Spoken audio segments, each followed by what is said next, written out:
नमस्कार दोस्तों, आज की इस वीडियो में हम बात करने वाले हैं बाल गिरने के कारणों के बारे में, यानी कि हेयर लॉस के कारणों के बारे में। तो दोस्तों, प्रत्येक व्यक्ति काले और घने बालों की चाहत रखता है। बालों का असमय झड़ना किसी को अच्छा नहीं लगता है और बाल झड़ने का सीधा असर खूबसूरती पर पड़ता है।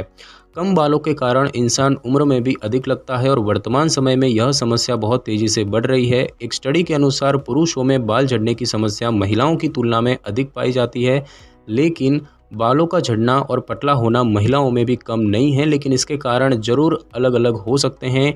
बालों का झड़ना रोका भी जा सकता है, लेकिन इसके लिए ज़रूरी है कि सही कारण का पता होना। तो आइए जानते हैं कुछ ऐसे ही कारण जिनकी वजह से आपके बाल झड़ रहे हैं। तो दोस्तों, सबसे पहले बात की जाए महिलाओं में बाल झड़ने के कारणों की, तो दोस्तों महिलाओं में गर्भावस्था हार्मोन में परिवर्तन के कारण बालों का झड़ना बहुत ही आम समस्या है। यह भी एक प्रकार का टेलोजन एफ्लुवियम ही है, और अगर आपके पूर्वजों में भी यह समस्या रही हो तो यह और भी प्रबल होता है।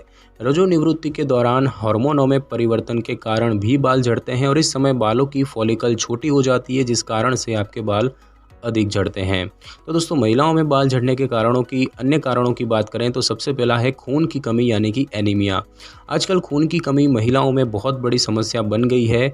20 में से 10 महिलाएं एनीमिया का शिकार होती है और शरीर में आयरन की कमी के कारण एनीमिया होता है। एनीमिया से पीड़ित लोगों के बाल नाजुक और पतले होते हैं। शरीर में आयरन की कमी के कारण लाल रक्त कोशिकाओं की कमी होती है और ये लाल रक्त कोशिकाएं बालों के रोम सहित पूरे शरीर में ऑक्सीजन को पहुंचाने का काम करती है। पर्याप्त ऑक्सीजन के बिना बालों के विकास और मजबूती के लिए जरूरी आवश्यक पोषक तत्व नहीं मिल पाते हैं, जिसके कारण बाल झड़ने की समस्या पैदा हो जाती है। The journal of the American academy of dermatology में प्रकाशित 2006 के एक स्टडी में कहा गया है कि आयरन की कमी बालों के झड़ने का मुख्य कारण होता है और इसके कारण एलोपेशिया एरेटा, पुरुषों में गंजापन और डिफ्यूज हेयर लॉस संबंधी समस्याएं भी हो सकती है। यदि आप में आयरन की कमी है तो आप आयरन युक्त खाद्य पदार्थों का सेवन करें या अपने डॉक्टर से परामर्श के बाद आयरन के पूरक लें। साथ ही साथ दोस्तों, बालों पर अत्यधिक प्रयोग करने से भी बाल गिर सकते हैं। नित्य बालों पर नया प्रयोग या उन्हें स्ट्रेटनिंग और ड्रायर की सहायता से सुंदर बनाने की चाहत आपको बहुत बड़ा नुकसान दे सकती है और इन सभी उपकरणों और अत्यधिक शैम्पू, कलर वगैरह के उपयोग से भी बाल जो है वो बेजान हो जाते हैं और अपनी प्राकृतिक चमक खो देते हैं, और ये सभी केमिकल युक्त पदार्थ होते हैं जो कि सीधा बालों की जड़ों को प्रभावित करते हैं। साथ ही साथ पीसीओएस की बात करें तो पॉलीसिस्टिक अंडाशय सिंड्रोम, यानी कि पीसीओएस महिलाओं में बाल झड़ने की समस्या का एक अन्य रूप है। एंड्रोजन, जो कि पुरुष हार्मोन होता है, उसकी अधिकता के कारण महिलाओं में ओवेरियन सिस्ट या ओवेरियन कैंसर, वजन बढ़ना, डायबिटीज़ की संभावना, मासिक धर्म में परिवर्तन, बांझपन और साथ ही साथ बालों का पतला होना वगैरह जैसी समस्याएं होती हैं, क्योंकि पीसीओएस में पुरुष हार्मोन अधिक प्रभावी होता है और इसी के प्रभाव स्वरूप महिलाओं के शरीर और चेहरे पर बाल आते हैं। साथ ही साथ गर्भावस्था की बात करें तो प्रेगनेंसी शारीरिक तनाव का ही एक प्रकार है जिसमें कि बाल झड़ने की समस्या होती ही है। गर्भावस्था में बाल झड़ने की समस्या बच्चे के जन्म के बाद अधिक होती है। दोस्तों, बात की जाए कि पुरुषों में बाल किस वजह से झड़ते हैं, तो दोस्तों गत 60 वर्षों से 3 में से 2 पुरुष बाल झड़ने की समस्या का सामना कर रहे हैं। कई बार तो यह पुरुषों में सेक्स हार्मोन में परिवर्तन के कारण होता है। कभी कभी ये इतना प्रबल होता है कि गंजेपन का कारण भी बन जाता है। पुरुषों में बाल झड़ने के कुछ और भी कारण होते हैं, जैसे कि लंबे बाल अगर हैं तो वो भी बाल झड़ने का कारण है। जोशुआ जिचनर न्यूयॉर्क के माउंट सिनाई अस्पताल में त्वचा विज्ञान में कॉस्मेटिक और क्लिनिकल रिसर्च की निदेशक कहती हैं, अगर आपके बाल लंबे हैं और आप उन्हें बांधते भी हैं तो इससे सिर की त्वचा पर तनाव बढ़ता है, जो कि बालों को पतला या फिर कमज़ोर करने का काम करता है और इस स्थिति को ट्रैक्शन एलोपेशिया भी कहते हैं, जो कि बालों के झड़ने का एक कारण है। साथ ही साथ बात की जाए धूम्रपान की, तो धूम्रपान वाले पदार्थों में उपस्थित जीनोटॉक्सिकेंट्स जो है वो बालों के रोम के डीएनए को नष्ट कर देता है और आपके बाल इन्हीं बालों के रोमों से बने होते हैं और यही बालों के बढ़ने का कारण होते हैं। अगर ये एक बार नष्ट हो जाते हैं तो आपके बालों का बढ़ना धीमा हो जाता है या बंद हो जाता है। साथ ही साथ बात की जाए हेलमेट की, तो अगर आप लंबे समय के लिए हेलमेट पहनकर दोपहिया वाहन चलाते हैं तो ये अच्छी आदत आपके बालों को नुकसान पहुंचा सकती है। हेलमेट से आपके बालों पर तनाव बढ़ता है और वो खींचते हैं, जिस कारण से वो गिरते भी हैं। यदि आपको डैंड्रफ या सिर की त्वचा संबंधी और कोई समस्या पहले से है तो पसीने से बालों की जड़ें और कमज़ोर होंगी, लेकिन इसका मतलब ये नहीं है कि आप हेलमेट पहनना छोड़ दें। आप हेलमेट पहनने से पहले कोई रुमाल अपने सर पर बांधकर फिर हेलमेट पहन सकते हैं। इससे पसीना रुमाल सोख लेगा, जिससे कि बालों की जड़ें खराब होने से बचेंगी। साथ ही साथ बालों के झड़ने का कारण होता है भरी हुई धमनियाँ। तो दोस्तों अवरोधित धमनियाँ यानी कि क्लोग्ड आर्टरीज पुरुषों के बालों के झड़ने का कारण बन सकती है। वास्तव में इसके कारण पुरुषों में पैर के बालों के झड़ने की भी समस्या होती है।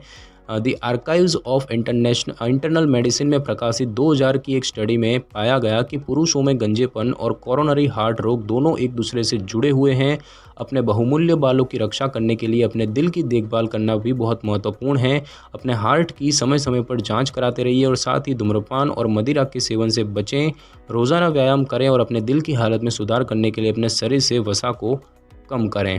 साथ ही साथ दोस्तों पोषक तत्व की कमी से भी बाल गिरते हैं। बालों को स्वस्थ बनाए रखने के लिए सबसे ज़रूरी है भोजन में मौजूद पोषक तत्व, और इसीलिए संतुलित आहार में कमी का मतलब है बालों को नुकसान। बिगड़ी हुई खानपान की आदतें, अस्वास्थ्यकर भोजन आपको जरूरी पोषक तत्वों से वंचित रखते हैं। तो आइए जानते हैं ऐसे कुछ पोषक तत्व जो कि असंतुलन से आपके बालों पर असर पड़ता है। जैसे कि बात की जाए प्रोटीन की कमी की, तो अगर आप अपनी डाइट में प्रोटीन की कम मात्रा ले रहे हैं तो आपका शरीर बालों के लिए प्रोटीन की खपत को बंद कर देता है ताकि पहले शरीर की आवश्यकता पूरी हो सके, और इस कारण से प्रोटीन की कमी होने से बालों का झड़ना बढ़ जाता है। त्वचा वैज्ञानिक के अनुसार प्रोटीन की कमी होने के 2 से 3 महीनों के बाद असर पता चलता है। हमारे बाल केरोटिन नामक प्रोटीन से बने हुए हैं। प्रोटीन का हमारे बालों के विकास और गुणवत्ता से सीधा संबंध होता है। हार्मोन के ऊतक की मरम्मत को नियंत्रित करने के साथ साथ शरीर के भीतर विभिन्न कार्यों के लिए प्रोटीन महत्वपूर्ण होता है, और ज़्यादातर लोग अपर्याप्त प्रोटीन लेते हैं, लेकिन खराब अवशोषण के कारण भी हमारे शरीर में प्रोटीन की कमी हो सकती है। यदि आप पर्याप्त प्रोटीन नहीं लेते हैं तो आपको अपने भोजन में मांस, मुर्गी, मछली, बीन्स, सोया उत्पादों, बादाम, दही और अंडे को शामिल करना चाहिए। साथ ही साथ बात की जाए विटामिन ए की अधिकता की, तो दोस्तों विटामिन ए युक्त खाद्य पदार्थ या दवाओं का अत्यधिक सेवन भी बाल टूटने का कारण बन सकता है। अमेरिकी अकादमी के त्वचा विज्ञान के अनुसार विटामिन ए की प्रतिदिन की खपत 5000 इंटरनेशनल यूनिट वयस्कों के लिए और 2500 से 10,000 इंटरनेशनल यूनिट 4 साल से बड़े बच्चों के लिए होनी चाहिए। उसके बाद दोस्तों बात की जाए जिंक की कमी की, तो शरीर में जिंक की कमी बालों के नाजुक होने, कमज़ोर होने और टूटने का कारण होती है। जिंक की कमी सिर के बालों के साथ साथ आईब्रो और पलकों के बालों को भी प्रभावित करती है। जिंक एक महत्वपूर्ण खनिज है जो कि ऊतकों के विकास और उन्हें ठीक करने में मदद करता है। ये बालों के रोम से जुड़ी तेल स्रावित ग्रंथियों के रखरखाव में मदद करता है, और इसीलिए जब शरीर में जस्ता की कमी होती है तो ये सीधे बालों के विकास को प्रभावित करता है। और इसके अलावा जिंक की कमी से शरीर में प्रोटीन की कमी होने लगती है। प्रोटीन जो है वो बालों को बनाने में मदद करता है। And the International Journal of Trichology के अनुसार जिंक की कमी हाइपोथायरॉयडिज्म से जुड़ी है, जो कि बाल झड़ने का एक मुख्य कारण है। जिंक की कमी को पूरा करने के लिए अपने आहार में ब्राज़िल नट्स, अखरोट, काजू और बादाम जैसे नट्स का सेवन करें। साथ ही साथ विटामिन बी की कमी से भी बाल झड़ते हैं। विटामिन बी की कमी भी बालों के झड़ने का एक कारण है। हालांकि सभी विटामिन शरीर के लिए ज़रूरी है, लेकिन विटामिन बी सीधा ही बालों को प्रभावित करता है। और उसके बाद दोस्तों बात की जाए दवाओं की, तो दवाओं के कारण भी बाल झड़ते हैं। कई प्रकार की दवाएं हैं जो कि बालों के झड़ने का कारण बनती है, जैसे कि अवसाद रोधी दवाओं और ब्लड थिनर के कारण। कुछ दवाओं के कारण भी बालों पर असर पड़ता है। इन दवाओं में ब्लड थिनर और ब्लड प्रेशर नियंत्रित करने वाली दवाएं प्रमुख हैं, जिन्हें कि बीटा ब्लॉकर्स भी कहते हैं। इनके अलावा कुछ अवसाद रोधी दवाएं भी बाल झड़ने का बहुत बड़ा कारण है। एनाबॉलिक स्टेरॉयड की बात करें तो यदि आप एनाबॉलिक स्टेरॉयड लेते हैं, जैसे कुछ खिलाड़ी अपनी ऊर्जा बढ़ाने के लिए खेलने से पहले इसे लेते हैं जिससे कि वे अधिक स्फूर्ति के साथ प्रदर्शन कर पाते हैं, ऐसे स्टेरॉयड भी बाल झड़ने का कारण होते हैं। एनाबॉलिक स्टेरॉयड शरीर पर पीसीओएस के समान ही असर डालते हैं।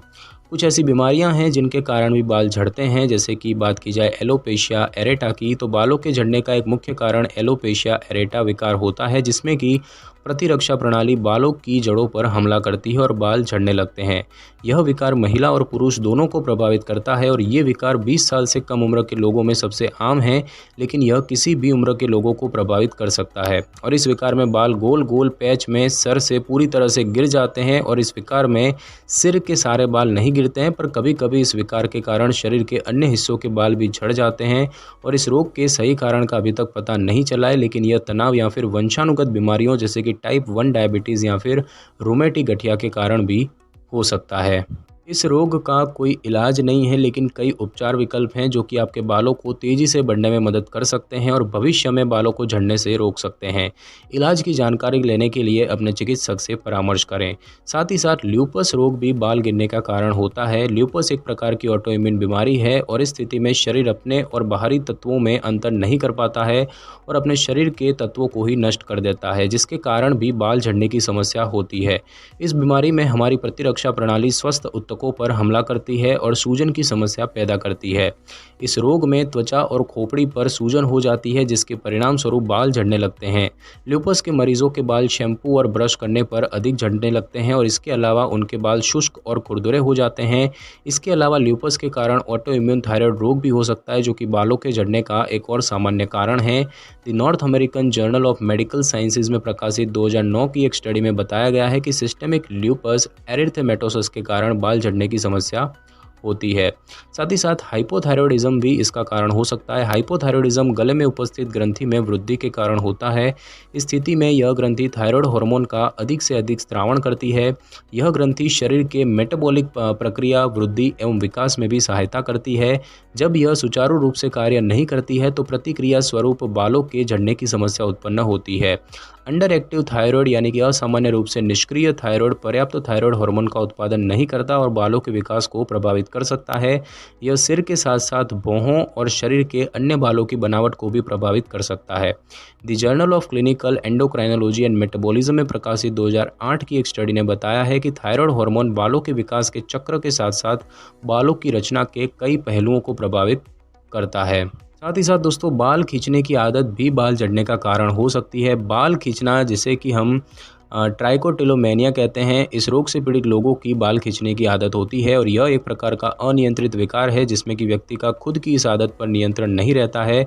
लगातार बाल खींचने से बालों की जड़ें त्वचा पर अपनी प्राकृतिक पकड़ को छोड़ देती है और जिस कारण से बाल कमज़ोर हो जाते हैं। यह रोग सामान्यतः टीन एज में होता है और महिलाओं में पुरुषों की तुलना में अधिक होता है। साथ ही साथ खोपड़ी में अगर इन्फेक्शन है तो वो भी एक कारण है। एक अस्वस्थ स्कैल्प के कारण बालों के रोम में सूजन की समस्या हो सकती है, जिससे कि बालों के बढ़ने में मुश्किल पैदा होती है। सिर का इन्फेक्शन बालों के झड़ने का कारण बनता है। सिर के इन्फेक्शन के विभिन्न प्रकार होते हैं। टीनिया कैपाइटिस सबसे आम सिर का इन्फेक्शन है और यह एक प्रकार का कवक इन्फेक्शन होता है और ये कवक बाल के मृत टिश्यूज़ पर रह सकते हैं और आसानी से फैल सकते हैं। ये कवक सिर के कुछ हिस्सों या पूरे सिर को प्रभावित कर सकते हैं। संक्रमित क्षेत्रों में अक्सर बाल निकल जाते हैं और छोटे काले डॉट्स रह जाते हैं और यह बीमारी अक्सर बच्चों को प्रभावित करती है और युवा अवस्था तक समाप्त होती है। हालांकि यह किसी भी उम्र में हो सकती है। The International Journal of trichology में प्रकाशित 2013 की एक स्टडी में पाया गया कि 2800 बच्चों में से 210 में बालों के झड़ने और खोपड़ी संबंधी विकारों की समस्या थी और इन 210 बच्चों में 40% टीनिया कैपाइटिस की समस्या से ग्रस्त थे। वही 26.2% बच्चों में एलोपेशिया एरेटा की समस्या थी और 17.6% बच्चों में टेलोजन एफ्लुवियम की समस्या थी। समय पर निदान और इलाज इस समस्या का इलाज करने में मदद कर सकता है। साथ ही साथ दोस्तों, कीमोथेरेपी भी इसका एक कारण है। कैंसर की बीमारी में आपके शरीर में जो कोशिकाओं की वृद्धि के लिए कोशिका चक्र चलता है, वो विभाजन की प्रक्रिया बंद कर देता है, जिस कारण नए बालों का विकास बंद हो जाता है और पुराने बाल उच्च डोज की दवा यानी कि कीमोथेरेपी के प्रभाव से टूट जाते हैं और परिणाम स्वरूप आपको गंजेपन का सामना करना पड़ता है। साथ ही साथ दोस्तों, शारीरिक तनाव भी एक कारण हो सकता है। किसी भी प्रकार की शारीरिक चोट जैसे सर्जरी, कार दुर्घटना, गंभीर बीमारी या फ्लू के कारण भी बाल झड़ते हैं। यह एक प्रकार का टेलोजन एफ्लुवियम है और जिसमें सिर की त्वचा विश्राम अवस्था में जल्दी चली जाती है, अर्थात और बालों का बनना रोक देती है। अगर आप इस तरह की किसी परिस्थिति का शिकार हैं तो इससे आपके बालों के जीवन चक्र पर असर पड़ेगा। न्यूयॉर्क शहर के त्वचा विशेषज्ञ के अनुसार किसी भी दुर्घटना के तुरंत बाद यह पता नहीं चलता है। 3 से 6 महीनों के उपरांत आपको परिवर्तन देखने को मिलता है, लेकिन जैसे ही हार्मोन सामान्य हो जाते हैं, बालों के झड़ने की समस्या भी ठीक हो जाती है। साथ ही साथ मानसिक तनाव की बात करें तो मानसिक तनाव में बाल जो है वो शारीरिक तनाव की तुलना में अधिक झड़ते हैं और इसका कोई भी ऐसा कारण हो सकता है जो कि आपको बहुत ज़्यादा सोचने पर मजबूर करता है, जैसे कि तलाक की स्थिति में, किसी प्रियजन की मृत्यु हो जाने पर, बूढ़े माता पिता की चिंता, नौकरी छूटने की तकलीफ वगैरह। हर प्रकार का मानसिक तनाव बाल झड़ने का कारण नहीं होता है। अगर आप किसी बात को लगातार सोच रहे हैं या मानसिक रूप से दुखी हैं तो ज़रूर इस कारण से बाल झड़ सकते हैं। और साथ ही साथ अगर अचानक वज़न कम होता है तो ये भी एक कारण हो सकता है। अचानक वज़न का कम होना भी एक प्रकार का शारीरिक तनाव ही होता है। अगर वज़न घटाना ज़रूरी भी है तो भी यह समस्या उत्पन्न हो सकती है।